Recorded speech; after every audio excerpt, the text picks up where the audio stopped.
আসসালামু আলাইকুম। এসএসসি পরীক্ষার্থী ভাইরা আমার, দেখো আমি তোমাদের এখন ত্রিকোণমিতির সূত্রগুলা সমাধান করে দেখাবো এবং ত্রিকোণমিতিতে কোনো সূত্র মুখস্থ না করে আমরা আসলে ত্রিকোণমিতির সূত্রগুলো মনে রাখতে পারি, তার একটা আমি তোমাদের একটা টেকনিক দেখিয়ে দিতে পারি। কথা না বলে দেখো আমরা শুরু করি। দেখো আমরা সবাই জানি কোন একটা সমকোণী ত্রিভুজের ABC সমকোণী ত্রিভুজের 90 ডিগ্রি কোণের বিপরীত বাহুর নাম হয় অতিভুজ। তাহলে আমরা লিখতে পারি 90 ডিগ্রি কোণের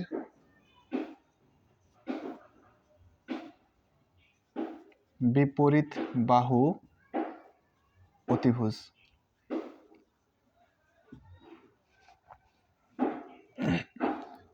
এবং আমরা বলতে পারি থিটা কোণের বিপরীত বাহুর নাম হয় লম্ব। থিটা কোণের বিপরীত বাহুর নাম হয় লম্ব। তাহলে আমরা বলতে পারি থিটা কোণের বিপরীত বাহুর নাম হয় লম্ব। ঠিক আছে, তাহলে আমরা প্রথমে কিছু মান জানি, যে আমরা ত্রিকোণমিতির বিপরীত কিছু অনুপাত জানি, যেমন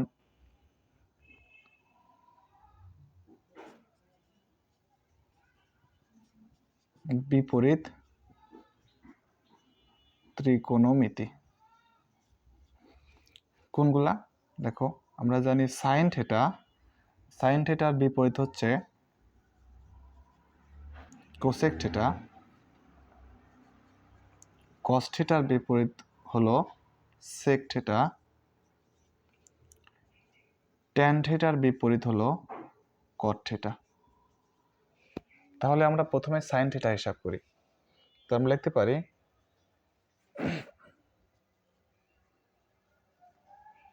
সাগরে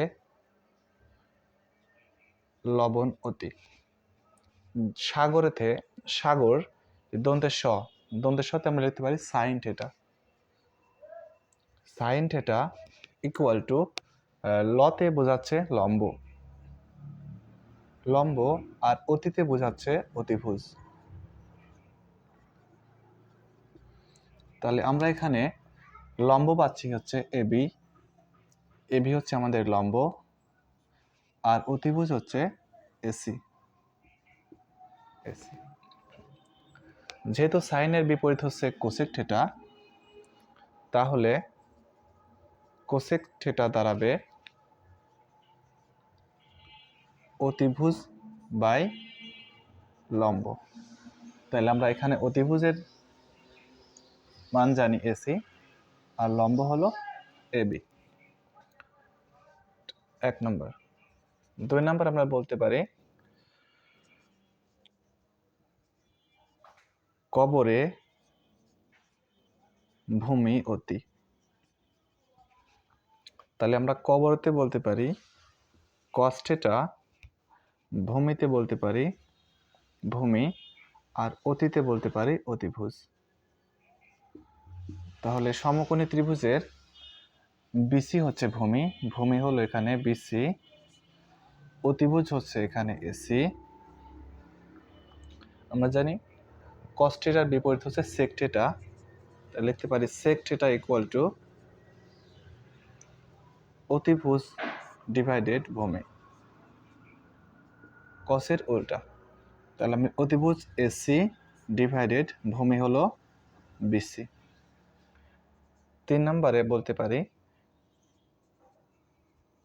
ঠ্যাং লম্বা ভূত। ঠ্যাংতে লিখতে পারি ট্যান থিটা, লম্বাতে বলতে পারি আমরা লম্ব, আর ভূততে বলতে পারি আমরা ভূমি। তাহলে এখানে লম্ব হলো এবি ডিভাইডেড ভূমি হলো বিসি। ট্যানের বিপরীত আমরা জানি কট থিটা, তাহলে কট থিটা হবে ভূমি ডিভাইডেড লম্ব, তাহলে ভূমি ডিভাইডেড লম্ব। তাহলে ভূমি এখানে বিসি আর লম্ব এখানে এবি। এখানে 6টা সূত্র গেল, 1 2 3 4 5 6। ঠিক আছে, আশা করি সবাই তোমরা বুঝতে পারছো।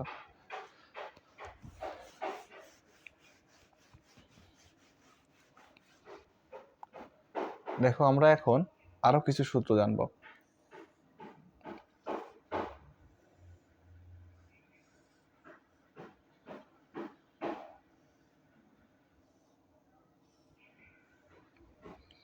তাহলে আমরা এখানে লিখবো সাইন থিটা।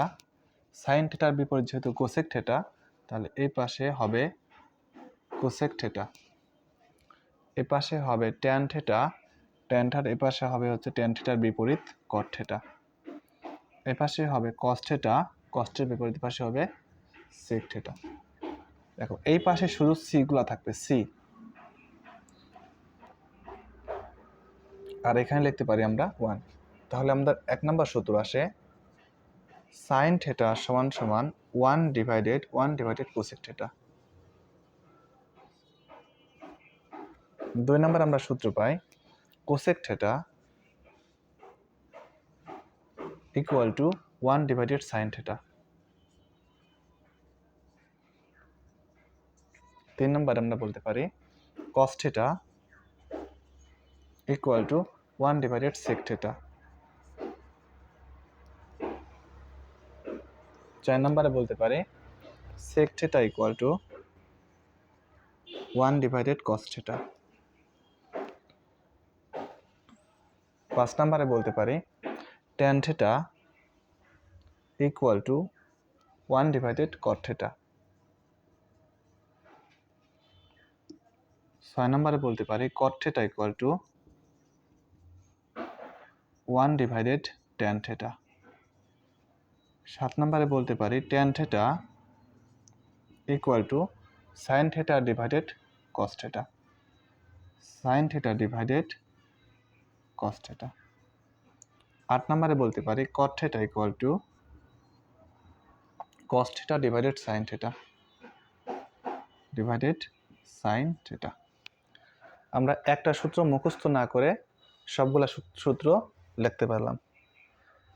দেখো আমরা এখন আরো কিছু সূত্র মুখস্থ ছাড়াই লেখার চেষ্টা করি।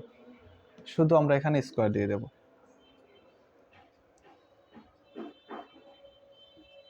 Sign square theta, cos square theta, cot square theta, cosec square theta, sec square theta, tan square theta. আমরা এখানে প্লাস দেব, এখানেও প্লাস দেব, এখানেও প্লাস দেব। আমরা এই তীর চিহ্ন দেব এই 1 এর দিকে, এখানে তীর চিহ্ন দেব সেকের দিকে, এই তীর চিহ্ন দেব হচ্ছে সেকের দিকে। তাহলে আমরা এখান থেকে একটা সূত্র পাই। 1 নম্বর সূত্র আমরা লিখতে পারি sine square theta plus cos square theta equal to 1। কিভাবে? খেয়াল করো, sign square theta plus cos square theta, তীর চিহ্ন কোন দিকে? 1 এর দিকে, তাহলে এখানে লেখা যাচ্ছে 1। তাহলে sine square theta plus cos square theta equal to 1। তাহলে এখান থেকে আমি আরেকটা সূত্র লিখতে পারি sine square theta equal to 1 plus cos স্কয়ারকে পক্ষান্তর করলে হয় মাইনাস কস স্কয়ার থিটা।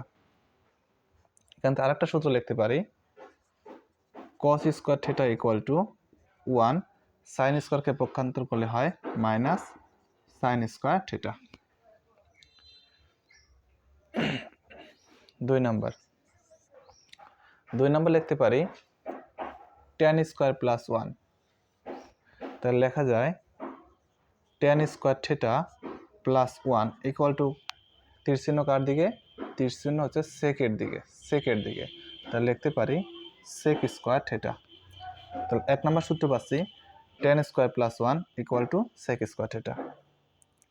তাহলে আমরা যদি এখানে একটা সূত্র বানাই, তাহলে আমরা যদি এখানে ট্যান স্কয়ার থিটাকে রাখি, তাহলে আমরা পাবো সেক স্কয়ার থিটা মাইনাস 1কে পক্ষান্তর করলে হয় মাইনাস 1। তাহলে tan square theta equal two পাচ্ছি সেক স্কয়ার থিটা মাইনাস 1। আমরা আরেকটা সূত্র পাচ্ছি, আমরা যদি 1কে রাখি তাহলে আমরা পাবো sec square theta plus tan স্কয়ারকে পক্ষান্তর করলে হয় মাইনাস ট্যান স্কয়ার থিটা।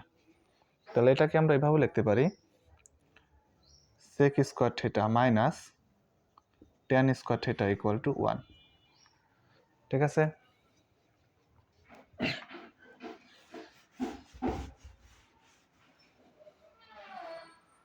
তিন নম্বর আমরা বলতে পারি 1 plus cot square equal to cosec square, 1 plus cot square equal to cosec square.